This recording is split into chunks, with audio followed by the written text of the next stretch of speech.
that these interest rates are so high has left about 90% of graduates making repayments each month but seeing their total debt go up, meaning they feel like they're in a trap, they're in a cycle. No matter how much they're repaying, they're not going to get to the point where they repay the loan, so they're stuck doing it for 30 or 40 years. And if I took out a mortgage, my mortgage wouldn't increase with the rate of inflation. I'd simply pay the rate of interest. So this seems a bit unfair. Yeah, so it's a sort of almost a Frankenstein's monster between a tax and a loan, because they wanted to make it have these have more fair features, such as the fact that you don't have to pay off the full debt and it is written off after 30 years for Plan 2 or 40 years for the newer version, which are called Plan 5. Our Ed in the morning. I'm joined now by David Wooding, columnist of The Sun, to take me through the day's news. Welcome to the show, David. Morning, Ed. You must be cock-a-hoop we've got a Northern Prime Minister, because I think you're from the North. Yeah, believe it or not, yeah. I don't go on about it quite as much as Andy, though. Andy's got a bit of a sort of speckled sort of northern character. We're not quite sure where he is from in the north. You know, he was born in Liverpool, moved down the East Lancs Road to a place called Culcheth, a sort of North Cheshire village, middle class village. Now lives in a place called Golborne, which is an old pit village just outside Wigan. It had a mine, coal mine there, which had a terrible tragedy in the late 70s, early 80s, and since the mines were closed, there's not much happening there, just off the East Lancs Road, and of course he's moved into Manchester to be the mayor there, and he's sort of transformed from a Scouser into a Manc in a matter of decades. So he's been everything. Yeah, he's everything to all people. Man walks into a pub.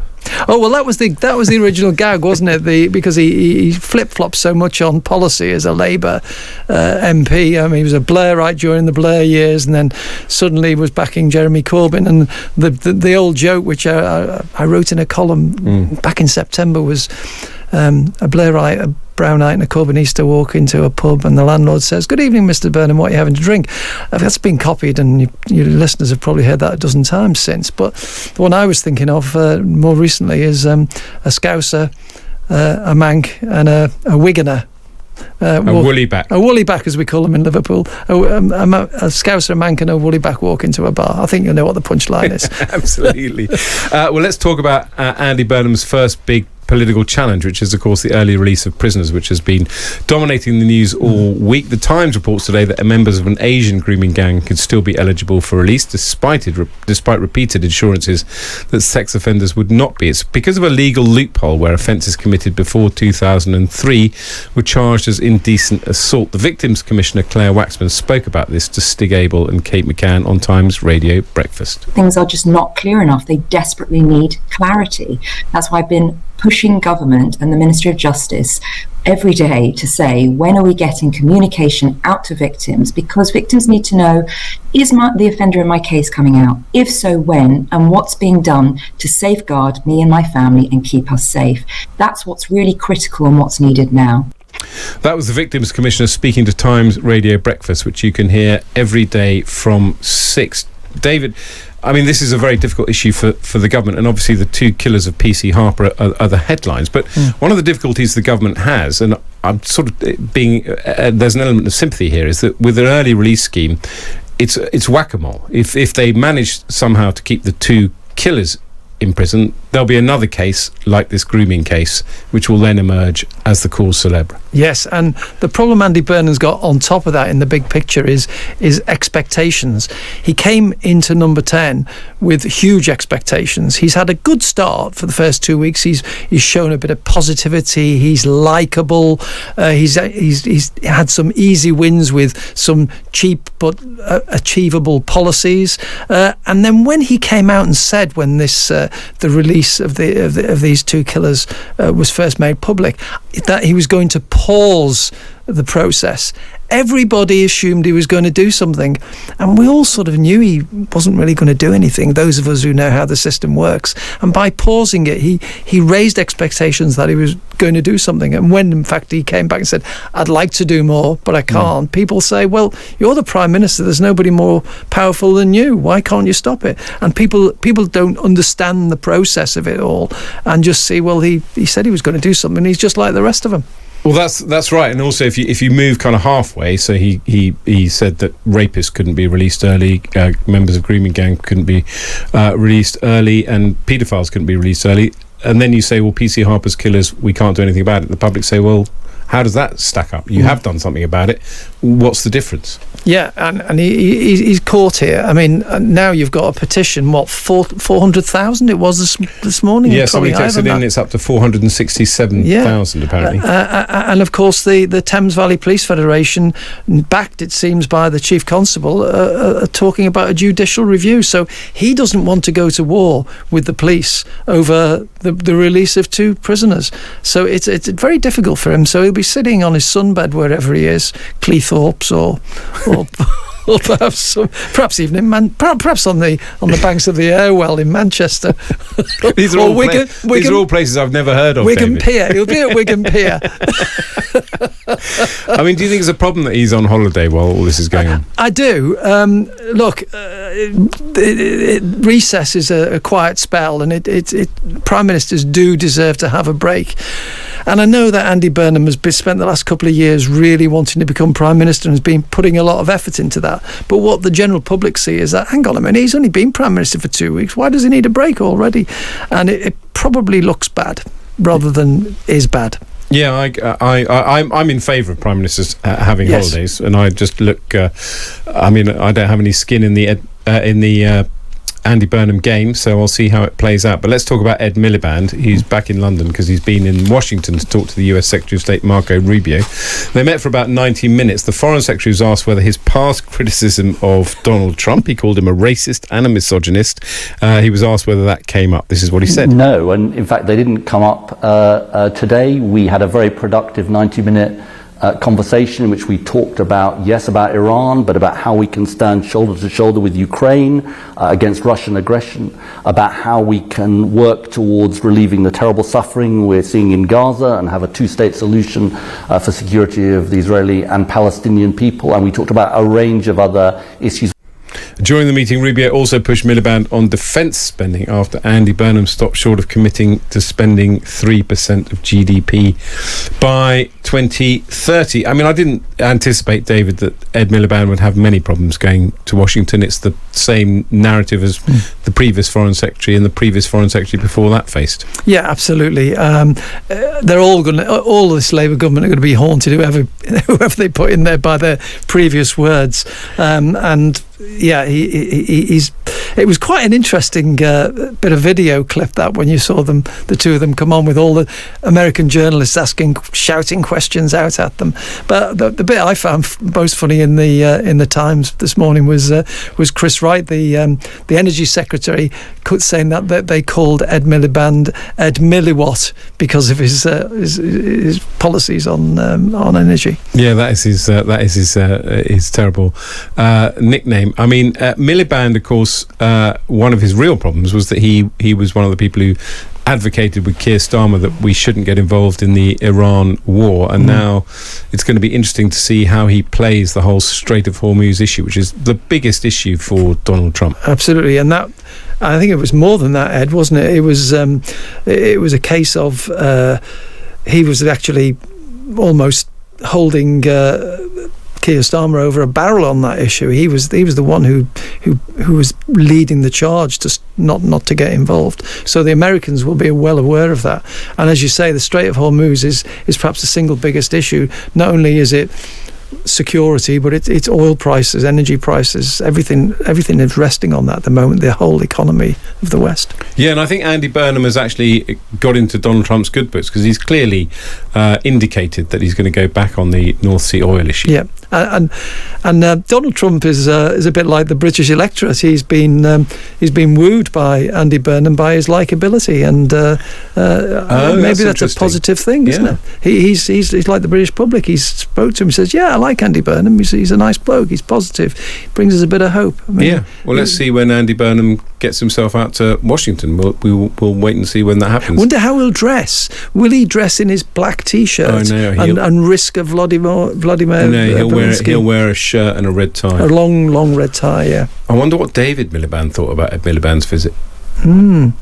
Well, that was his job. Yeah, he probably he'll be gnashing his teeth. He will be, absolutely. Anyway, we're going to talk about vertical drinking in a moment. Apparently, we don't know what it is, but we're going to tell you. And also, a London council's trying to ban it. This is Ed Vaizey on Times Radio, in for Hugo Rifkin. Welcome back. It's Ed Vaizey in for Hugo Rifkin. We're still with David Wooding, columnist at The Sun. Over 100 cross-party MPs and peers have written to the Chancellor John Healey demanding an urgent review of the student loan repayment system. The government has been under pressure to reform student loans thanks to the Sunday Times End the Graduate Rip-Off campaign.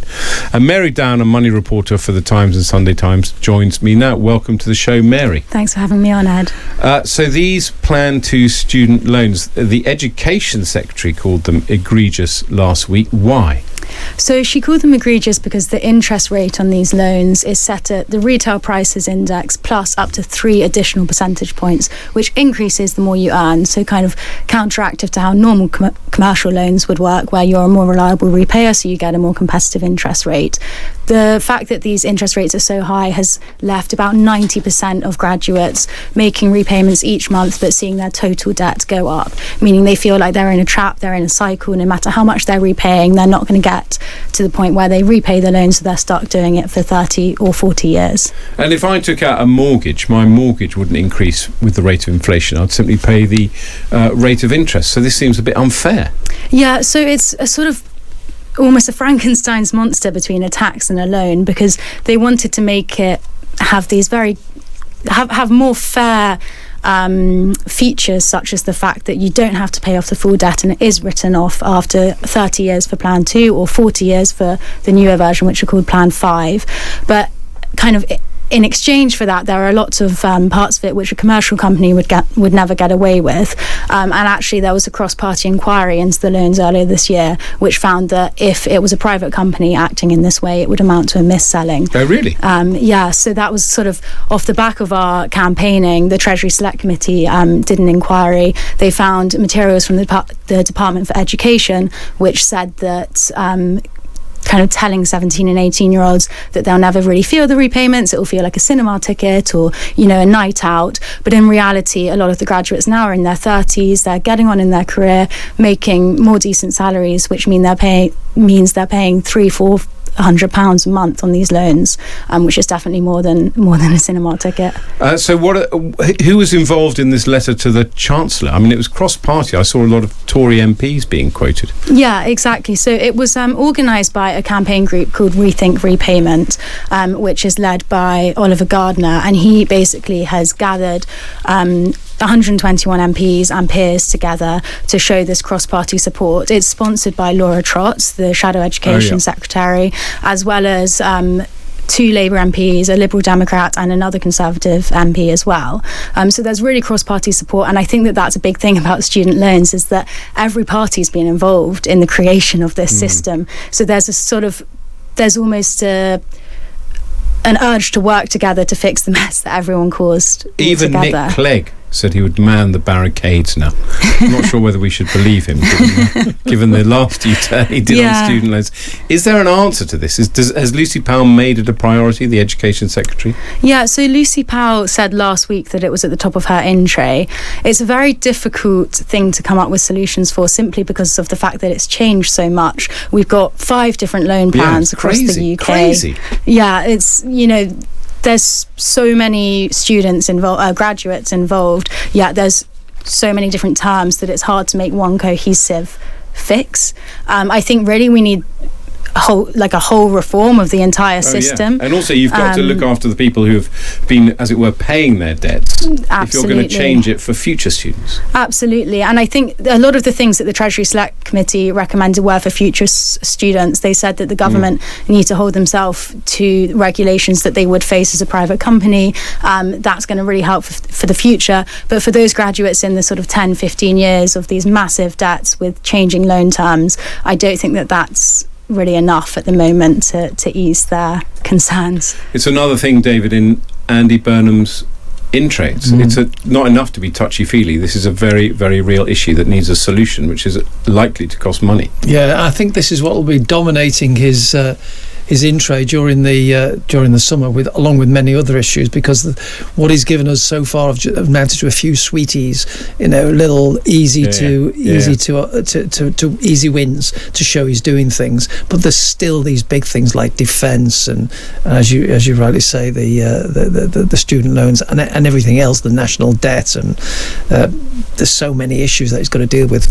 The welfare bill, all of this is waiting for him. Yeah, I mean, Andrew's texted in saying many students, my daughter included, will simply avoid work that takes them to higher tax brackets. 65% marginal tax is just not worth working. My daughter has already said that she'll have children, work part-time, and her non-graduate skilled and well-paid partner will earn. I mean, it's distorting the labour market, isn't it, Mary? Yeah, absolutely. I mean, these high marginal tax rates are really the biggest concern here, and it's what we're telling our youngest, most ambitious and aspirational workers, that the better they do, the worse off they feel. I've spoken to many graduates who just have said it's not worth taking on the promotion for the extra work and the extra pence in the pound that I'm getting with these tax rates. The other thing is with bonuses, you have a massive cut into that because of the extra 9% being taken from that as well. So I think it's about the age-old question of if it's paying to work, and the messaging that we're sending to our youngest workers. Mary Downer, Money Reporter for Times and Sunday Times, thanks for coming on and talking about the mess, in my view, that student loans are. There was a big announcement about mental health today by the government. They're introducing walk-in mental health services in places like libraries and indeed banks. This was Yvette Cooper, who spoke to Times Radio earlier. This is about doing services differently. We often just talk about this only being about funding. Actually, a lot of this is about how we deliver services in the most effective way to deal with some of the rising mental health problems that the country is facing. Yvette Cooper is the new Health Secretary. 343 million quid is going into this, David. Is it money well spent? Well, obviously it's an issue that's got to be dealt with, and it's a precursor, I guess, to tackling the welfare bill, because lots of the young people who are on PIP are claiming mental health issues such as mild anxiety. What baffles me about all this is he says he's going to set up these walk-in health centres in banks and libraries. Question is, where are the banks and libraries? Where I live, the libraries have been closed. Yeah, and I closed them all down. I closed them all down when I was the libraries minister. Yeah. They even wrote a song about it. Exactly. So I don't know what I don't know where you're going to have them. I mean, you walk into a bank. And I guess a bank is a place where it's enough to give you a mental health problem if you have to go in there and try and get a meeting with the manager.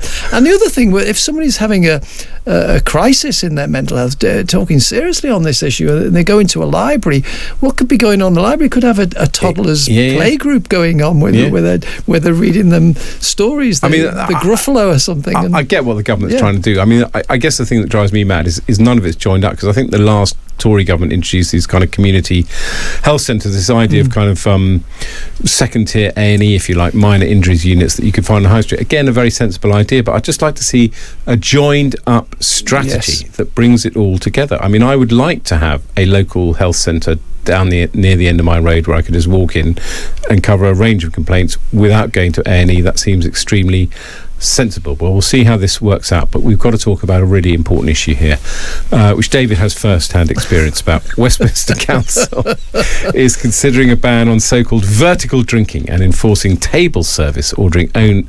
a move that the Mayor, Sadiq Khan, has called anti-growth. Now, vertical drinking is apparently standing outside the pub with a pint, David. Yes, well, in the Westminster bars I used to frequent in the House of Commons, vertical drinking usually led to horizontal drinking. After somebody had punched somebody. Yeah, but the question of this is, at what exact angle does conviviality become criminality? I mean, are the officials going to walk around with a protractor and enforcing it? It's 31 degrees of decline here. I think we have to issue a stern warning. Yes, the pub could put reclining chairs. Yes. Well, if you dare slouch after your second pint, you'll be booked for horizontal drinking.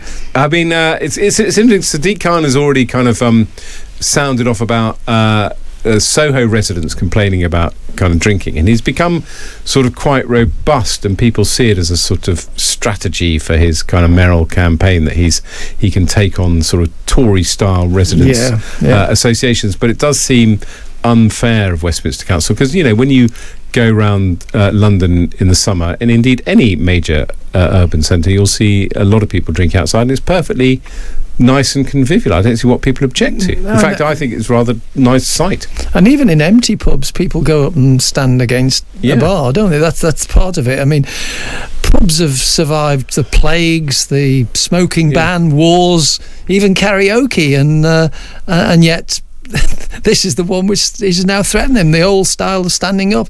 And there are laws. There's laws for nuisances or for being drunk, and landlords have the right to ban customers. So why do we need a new ban? It's very odd what councils decide they're going to get involved in. They're all meant to be meddling. They're all meant to be completely broke, but they've obviously got these people lying around thinking, what's the next regulation we can introduce? Absolutely. Well, killjoys. That's the word we would use in The Sun. Killjoys. David Wooding, columnist at The Sun, thank you so much for coming on the show, talking us through the news and introducing me to the phrase woolly bags, which refers to people from Wigan.